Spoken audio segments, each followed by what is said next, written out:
une aparté, mais vraiment qui me tient à cœur. Ça va durer 2-3 minutes. Mais hier, j'ai revu la photo de Macron, en fait, sa photo de président, celle qui a vocation à être obligatoire dans toutes les mairies. Et peut-être les gens qui écoutent savent, mais moi je suis dans le milieu de l'art, j'ai une galerie d'art contemporain, je me suis toujours intéressé à l'art, donc j'ai cet œil pour décrypter entre guillemets les choses. Si tu veux, quand tu as une photo, surtout une photo présidentielle, elle est pleine de symboles. Et bizarrement, je n'avais pas regardé, je n'avais pas revisité cette photo pendant très longtemps. Et donc je vois quelque chose immédiatement, mais c'est quasiment comme une chute immense. Et je parle pas de la position des aiguilles qui ressemble à une pyramide. Je parle pas de tout ce qui a été dit et répété dans les milieux complotistes ou même par la sphère, par les journalistes pour montrer que c'était peut-être un clin d'œil, un jeu, etc., etc. Et c'est sur la partie gauche de la photo, donc au niveau de la main droite de Emmanuel Macron. Et on a une séquence qui est inimaginable. Et vraiment, je demande à la personne d'écouter, après de regarder cette photo. La séquence, elle commence sur le haut de la photo par un encrier qui est surplombé d'un coq d'or.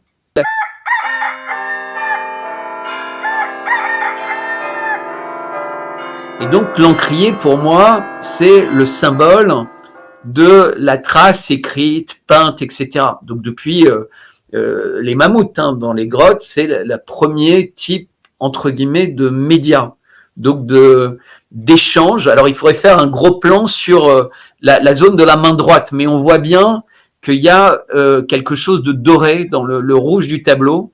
Là, tu m'en demandes beaucoup. Hein. Non, mais les personnes qui nous suivent pourront aller regarder. Ensuite, la deuxième chose qu'on voit, c'est un livre ouvert. Donc on était la période manuscrite et le livre ouvert.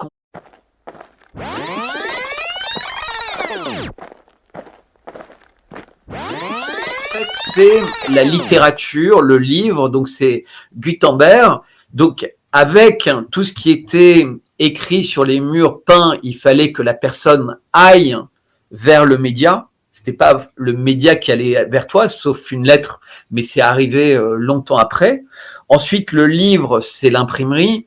Ensuite, on a 2 téléphones.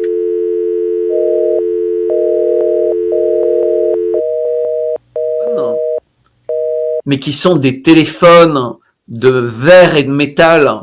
Et je peux pas m'empêcher de voir un rappel de 2 objets verticaux, froids, verre et métal, qui se sont couchés, entre guillemets, et qui ont changé l'humanité, donc les tours jumelles, mais aussi 2 téléphones. C'est une notion de double langage, et c'est le multimédia. Donc c'est l'internet, la télé, la radio, c'est tout le multimédia réuni.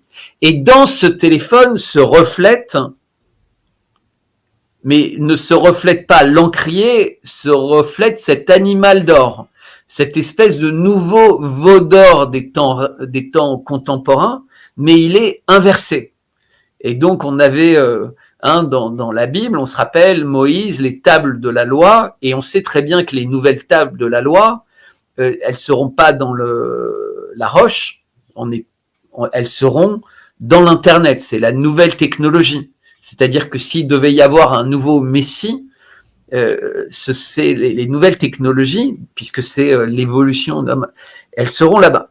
Mais la 4e chose la plus frappante, donc on voit bien l'évolution des technologies et la manière de parler aux âmes, quand quelqu'un utilise quelque chose pour parler à l'âme de quelqu'un d'autre ou à son cœur. Et la 4e chose, c'est cet anneau qui intéresse tout le monde et qui est à la main droite.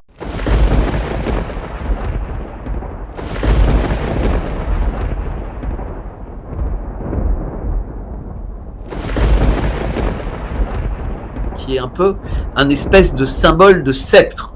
Et on voit, c'est une main qui est fermée, une main qui est vigoureuse, qui est forte, et qui n'a rien à voir, contrairement à ce que les gens disent, et on voit bien là avec le grossissement, contrairement à tout ce qui est affirmé tout le temps, c'est pas du tout une bague 3 ors qui sont mélangées de quartiers. C'est quelque chose de beaucoup plus bizarre. Et ceux qui savent, ceux qui se sont posé la question, ceux qui ont enquêté, ceux qui ont vu, savent que ce n'est pas ça, entre guillemets. Et ça a quelque chose d'absolument saisissant et de vertigineux, c'est que ce message est devant nous. Ce message, on refuse de le lire parce que tu n'as pas, par coïncidence, sur cette table où tout est millimétré, un encrier avec un coq d'or et tu vois qui est puis un livre ouvert, etc., etc. Et ce qui m'a encore plus inquiété, c'est ce qu'il y a de l'autre côté.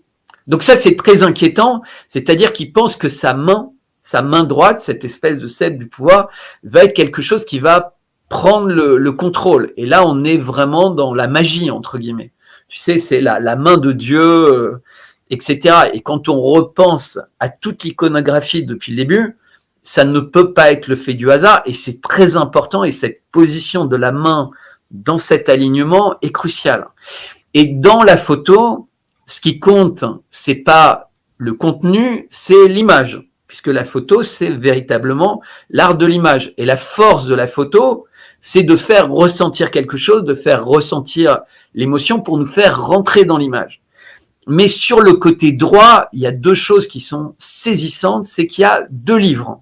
Alors le livre de gauche, ce sont les mémoires de Gaulle, et c'est intéressant puisque ça correspond exactement, le titre mémoire, et c'est en ça que c'est important, c'est bien ce qui est à vocation à être le livre, en fait, une mémoire. Tu sais, c'est comme c'est des pierres, c'est des traces, c'est des choses qui vont impacter, entre guillemets. Et pas forcément maintenant, mais pour toujours. Et donc, on voit ce qui impacte le plus. Eh ben, les 2 livres, en fait, j'ai trouvé l'information, c'est assez facile à trouver, mais ce qui compte dans ces livres-là, ce n'est pas leur contenu, c'est leur titre et leur contenant. Et donc, déjà, pour commencer avec le contenant, ce ne sont pas des éditions originales ou des éditions dédicacées ou des éditions en papier, ce sont des éditions en peau. C'est des éditions Pléiades, donc c'est des éditions recouvertes de cuir. Et donc c'est important puisque c'est presque des éditions humaines, entre guillemets, humanisées. C'est le cuir, c'est pas neutre de mettre à l'époque de l'environnement durable, à l'époque, tu vois, des éditions en cuir. Mais surtout, et c'est flippant, un des 2 livres, c'est les nourritures terrestres. Et donc, on sait très bien que les nourritures terrestres, de façon non imagée, ce sont les âmes. C'est-à-dire pour celui qui représente le mal, les nourritures terrestres, ce sont les âmes terrestres dont on se nourrit, entre guillemets, par la peur et par beaucoup d'autres choses.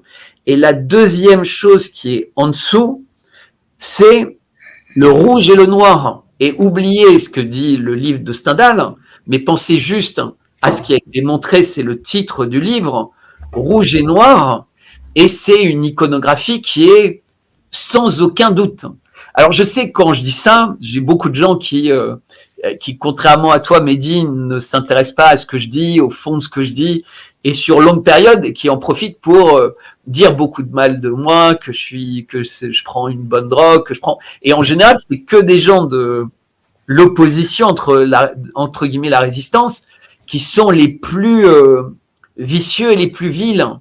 Mais moi, je suis pas quelqu'un qui croit aux coïncidences. Et je suis quelqu'un qui a été éduqué à lire les choses qui sont montrées et que les gens ne voient pas. C'est pour ça que j'ai fait du conseil en stratégie, c'est pour ça que j'ai fait plein de choses, parce que je sais décrypter, en fait, quelque chose qui n'est pas aussi simple que ça à lire. Et donc là, j'appelle le philosophe. Non, mais... Oui, mais tu sais, très factuel. Ce que tu fais, c'est de la critique, au sens vraiment strict. Parce que critique, c'est ça que ça veut dire. Le mot a été inventé par Kant, mais ça vient en réalité de Luther. Luther, son grand geste, c'était arrêter les théologiens, arrêter les scolastiques, arrêter...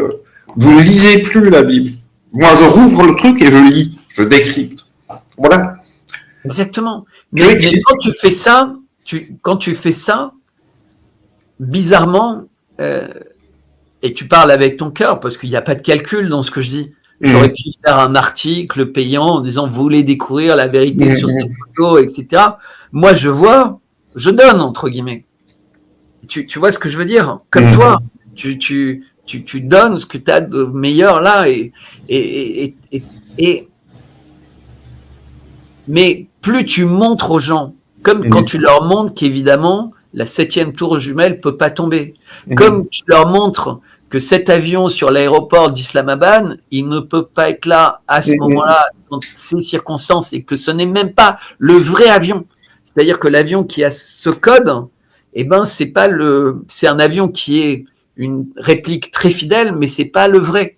Et quand tu discutes avec des militaires, ils te disent, mais c'est l'art de la guerre. On a des copies de beaucoup d'avions pour tromper l'ennemi, pour qu'il utilise des missiles qui valent des millions sur des copies qu'on a fait pour quelques dizaines de milliers d'euros et pour protéger les originaux un peu plus loin, etc. et pour tromper l'ennemi. Mais en réalité, ils n'ont plus peur. Ils mettent cette photo dans toutes les mairies. C'est-à-dire qu'en fait, on a quelqu'un qui nous annonce que sa main droite, et c'est la main droite, hein, c'est pas la main de Dieu, c'est la main gauche, c'est la main du cœur. Donc c'est sa main droite, donc la main du cerveau, la main de... Et va devenir, ou est déjà, l'outil le plus puissant du monde. C'est traumatisant. Tu vois jusqu'à quel point c'est vertigineux. Je pense à 2 phrases de quelqu'un de malheureusement très très visionnaire qui s'appelait Joseph Goebbels. Plus c'est gros, plus ça marche. Alors effectivement, c'est la lettre volée d'Edgar Poe. Tu connais peut-être cette nouvelle.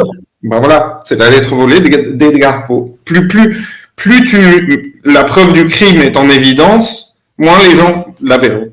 Exactement. Et la seconde phrase de Goebbels, elle est assez... Et l'autre phrase de Goebbels, qui est malheureusement très très prémonitoire et qui me fait penser comme ça à l'aparté que tu viens de faire, il disait « La politique, c'est l'art plastique de l'État ». Mais il y a quelque chose, si tu veux, parce que je suis... et tu le sais, parce que tu me suis un peu, et je suis quelqu'un qui aime bien répéter. Alors, ça peut exaspérer, mais c'est comme ça. Si tu veux, j'ai cette habitude. Et donc, je vais un peu répéter ce que je dis, mais par rapport à d'autres choses. On a un espèce d'énorme mystère. Et quand je parle de mystère, c'est inimaginable d'avoir quelqu'un qui est au sommet d'État et dont un couple et dont on ne connaît rien. Rien du tout.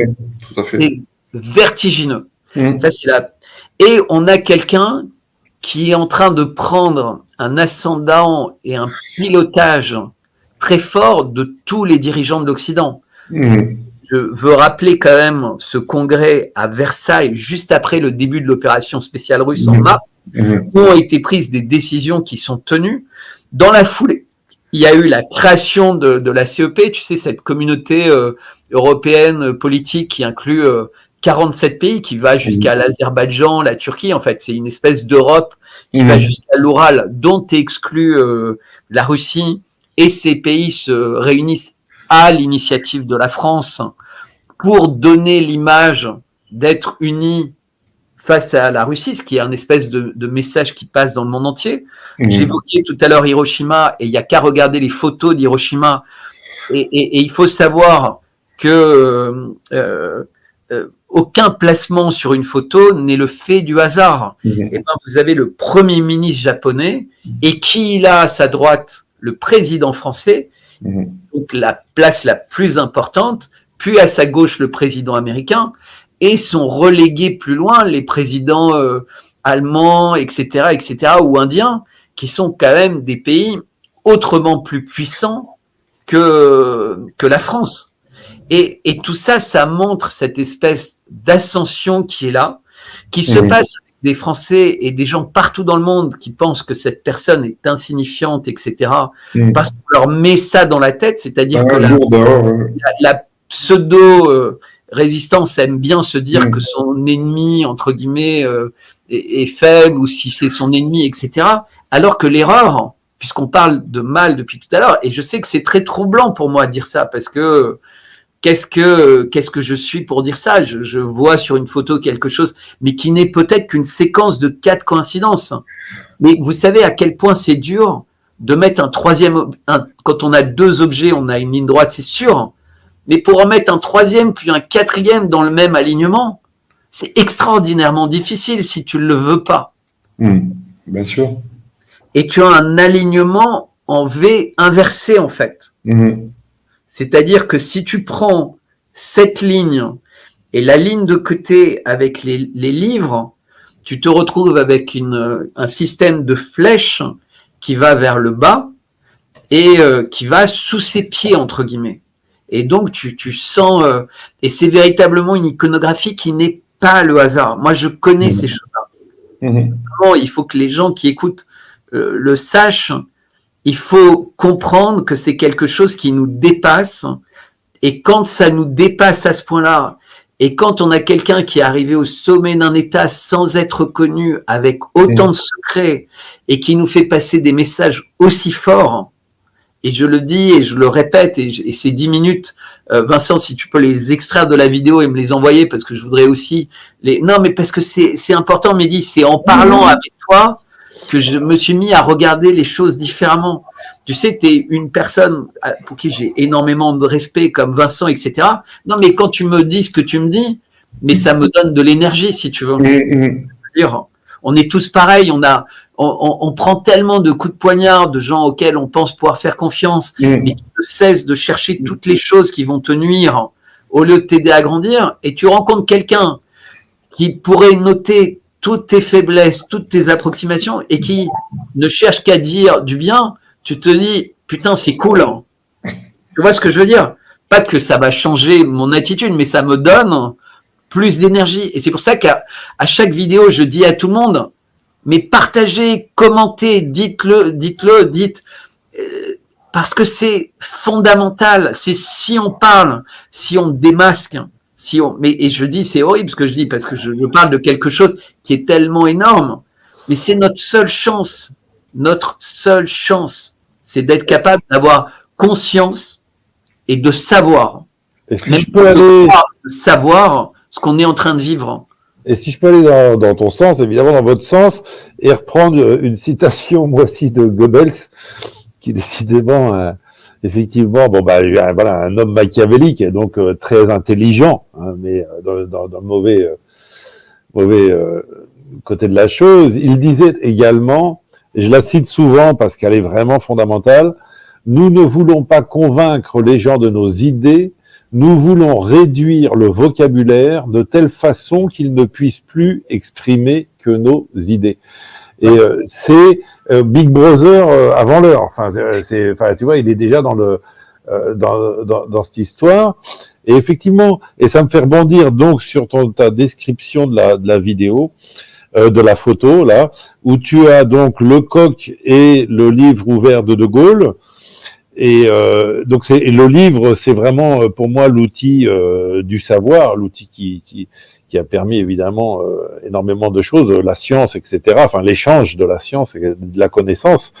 Et sur l'écran donc des téléphones, tu as le coq inversé, et c'est-à-dire que tu as le non-savoir au bout du compte. Hein, tu vois, tu as la non-science. Il est inversé en tout. Voilà. Et de fait, ça, si on peut insister, c'est peut-être un des points communs que nous avons, c'est que nous lisons beaucoup. Alors, enfin, moi, ça fait un moment que je m'y remette, mais nous avons beaucoup lu. Et pourquoi je veux insister là-dessus, c'est que le livre permet de s'arrêter à une phrase et d'y réfléchir, tandis que la vidéo, si tu veux, c'est une suite d'informations très intéressante, mais tu n'as pas le temps de faire ce travail de réflexion sur les différentes notions qu'on te donne. Tu sais, c'est comme le principe du journal télévisé qui dure une demi-heure, il te donne plein d'informations, mais si à la fin, tu te dis, bon, qu'est-ce que j'ai retenu, tu ne sais même plus forcément quelles informations on t'a fait passer, quoi. Alors que le livre, vraiment, te permet de t'arrêter sur une idée, sur une phrase, et d'y réfléchir et voire d'aller chercher une information complémentaire avant de revenir sur ton livre. C'est pas du tout le même temps de réception de l'information, et ça je crois que c'est fondamental. Et par rapport à Goebbels justement, je veux dire, la télévision nous fait disparaître du vocabulaire, ils commettent même des fautes de français volontaires, j'ai l'impression, pour appauvrir la langue française. Et donc c'est très important vraiment de se plonger, même si on n'est pas un grand lecteur, commencer par des petits livres, des petits livres de je sais pas quoi, moi, enfin de vulgarisation de philosophie ou n'importe quoi. Mais moi je me souviens que j'avais très apprécié, alors je me souviens plus du titre, mais un tout petit livre de Sénèque sur le sens de la vie, on va dire, et c'était extraordinaire. Et donc c'est ça, voilà, juste voilà, lisez les philosophes qui permettent de réfléchir sérieusement sur les notions qu'ils essayent de nous enlever. Voilà. Je voudrais juste dire un mot, mais vraiment un mot, pour que le coq se reflète sur l'écran du téléphone comme il s'y reflète. Il faut avoir en plus imposé aux éclairagistes, mais vous pouvez pas imaginer la précision qu'il faut pour avoir ça, tout en ayant le reste, etc., etc. C'est-à-dire que dans cette photo, tout est voulu jusqu'au millimètre, et ces messages qui peuvent vous paraître étonnants ont été choisis. On ne peut mais pas. En même temps, Bertrand, la chose est qu'au bout du compte, c'est quand même plutôt un message pour initier. Oui. Puisque le commun des mortels, on ne le voit pas, si tu veux. Donc, ils se parlent entre eux, voilà. Ouais. Ils se parlent entre eux. Et c'est ça qu'il faut avoir en tête. C'est-à-dire que c'est universel au sein d'un groupe qui croit en ces messages. Et ils savent, compte tenu de ça, le rôle. Il faut imaginer l'intelligence, parce que c'est très facile à lire, ça. Mais c'est extrêmement difficile à imaginer. Vous comprenez ? C'est facile de décrypter l'art, c'est facile de commenter quelque chose, mais le construire, ça nécessite un niveau inimaginable. Faire un exceptionnel tableau, faire une exceptionnelle symphonie, ça relève d'un génie, mais qui nous dépasse tous. Mais savoir le jouer derrière ou le décrypter, faire du Mozart, décrypter du Mozart, il y a beaucoup de gens qui savent. Faire Mozart, vous voyez ce que je veux dire ? Et donc, ça relève du sublime, entre guillemets. C'est-à-dire avoir pensé ça pour la photo, ça dépasse l'entendement. Vous voyez ce que je veux dire ou pas ? Oui, c'est la force du symbolisme, quelque part, la force magique du symbolisme qui est utilisée, ouais, bien sûr.